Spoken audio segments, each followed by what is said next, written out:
Балқаш қаласы білім бөлімінің Сәкен Сейфуллин атындағы нөмірі 7 мектеп гимназиясы. Бастауыш сынып мұғалімі Мағұрбекова Мирагүл Қайырзадаевна. Сәлеметсіздер ме балалар? Көңіл күйлеріңіз қалай? Жаратылыстану сабағына қош келдіңіздер. Бүгінгі сабақтың тақырыбы ғарыш әлемі. Бұл сабақта сен ғарыш әлемімен танысасың. Астрономияның нені зерттейтінін білетін боласың. Сабағымызды бастамас бұрын кел ойланайық ойынын ойнап көрейік. Ол үшін біз ашық микрофон әдісін қолданамыз. Ал енді балалар, сендер аспан әлемінен қандай денелерді көре аласыңдар? Я, дұрыс айтасыңдар. Аспан денесінен біз жұлдыздарды, айды, күнді көзбен көре аламыз. Аспан әлемі шексіз. Аспан денелері күн, жұлдыз, ай және ғаламшарлар. Осының бәрі ғарыш әлемін құрайды. Ай мен жұлдыз түнде жарқырап көрініп тұрады. Аспан әлемін астрономия ғылымы зерттейді.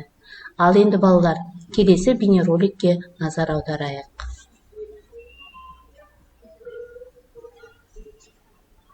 Сапары ең алғаш қазақ жерінен басталғанын білесің бе? 1957 жылы 4 қазанда Қызылорда облысындағы Байқоңыр ғарыш айлағынан жердің тұңғыш жасанды серігі ұшырылды. Сол жерден 1961 жылы 12 сәуірде ғарыш әлеміне ұшқан бірінші адам Юрий Гагарин болды. Арада 30 жыл өткен соң 1991 жылы тұңғыш рет қазақ ғарышкері, Кеңес одағының батыры Тоқтар Әубәкіров ғарышқа аттанды. Байқоңыр бүгінгі таңда әртүрлі елдердің ғылым және коммерциялық зерттеу бағдарламалары бойынша жердің жасанды серіктері ұшырылатын халықаралық ғарыш айлағына айналды. Ал енді балалар, келесі тапсырмаға көшейік. Мен сіздерге қазір сұрақ-жауап әдісін беремін. Сол сұрақ-жауаптың әдісінде сіздерге берілген сұраққа мұқият қараймыз. Бірінші сұрақ: ғарыш әлеміне бірінші ұшқан адам кім? Ғарыш әлеміне тұңғыш рет ұшқан қазақ ғарышкерінің аты. Аспан денелерінің аты. Астрономия ғылымы нені зерттейді?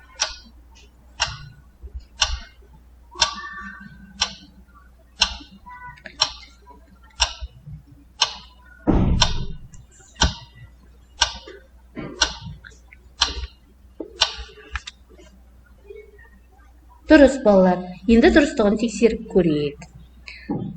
Дұрыс айтасыздар. 1961 жылы 12 сәуірде ғарыш әлеміне тұңғыш рет ұшқан Юрий Гагарин.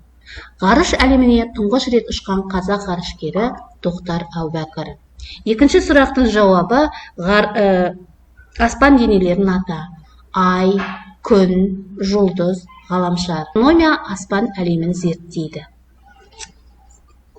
Енді балалар, келесі тапсырма оқулықпен жұмыс.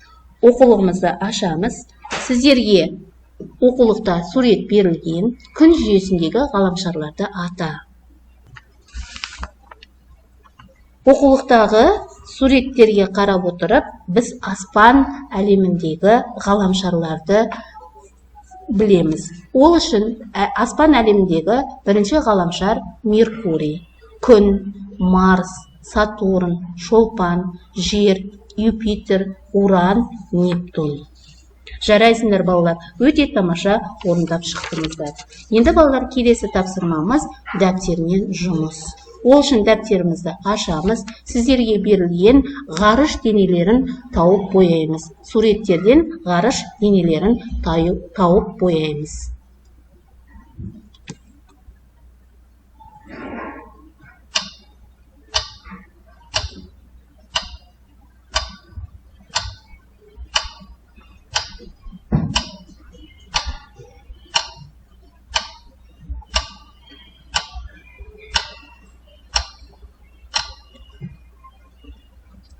Өте тамаша балалар. Енді өзіміздің бояған дұрыс нұсқамызды тексеріп көрейік.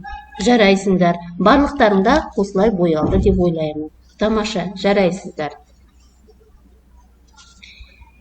Енді балалар, бүгінгі сабағымызды қорытындылайық. Бүгін сіздер ғарыш әлемімен, ғаламшарлармен таныстыңдар. Астрономия нені зерттейтінін білдіңдер. Қош сау болып тұрыңыздар.